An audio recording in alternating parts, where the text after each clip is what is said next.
দয়ার পরী। একটা শান্ত গ্রামের পাশে ছিল এক ছোট বনের ভেতর। সেখানে থাকত এক মায়াবী পরী, নাম তার লীলা। লীলা প্রতিদিন গ্রামের মানুষের দুঃখ কষ্ট দেখত। কেউ গরিব, কেউ অসুস্থ, কেউ আবার একাকী।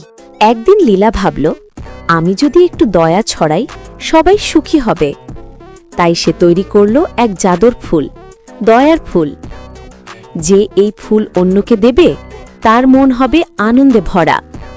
কিন্তু শর্ত ছিল, ফুলটা শুধু দয়া দিয়ে দিতে হবে, লোভ করে নয়। একদিন এক ছোট মেয়ে মিনা পথের পাশে এক বৃদ্ধাকে কাঁদতে দেখল। মিনা নিজের দয়ার ফুলটা দিল তার হাতে। হঠাৎ চারপাশে আলো ঝলমল করে উঠল। বৃদ্ধা হাসল আর আশীর্বাদ করল। পরী লীলা আকাশ থেকে দেখে খুশিতে নেচে উঠল।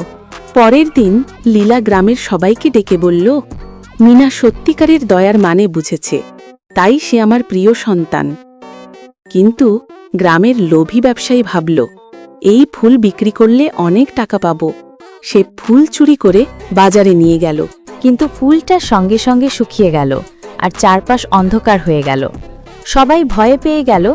লীলাপরী এসে বলল, দয়া বিক্রি করলে জাদু হারিয়ে যায়। ব্যবসায়ী লজ্জিত হয়ে মাথা নিচু করল। ফুলটা ফেরত দিল মিনার হাতে। মিনা হাসল, দয়া মানে ভালোবাসা, না যে দাম। লীলাপরী আকাশে উড়ে গেল। চারপাশে আলো ছড়িয়ে বলল, যেখানে দয়া থাকে সেখানেই জাদু জেগে থাকে। গ্রামের মানুষ দয়ার ফুলের মতো দয়া ছড়াতে শুরু করল।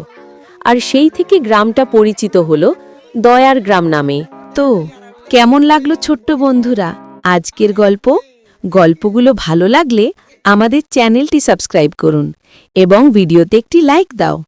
কমেন্ট করতে ভুলবে না কিন্তু।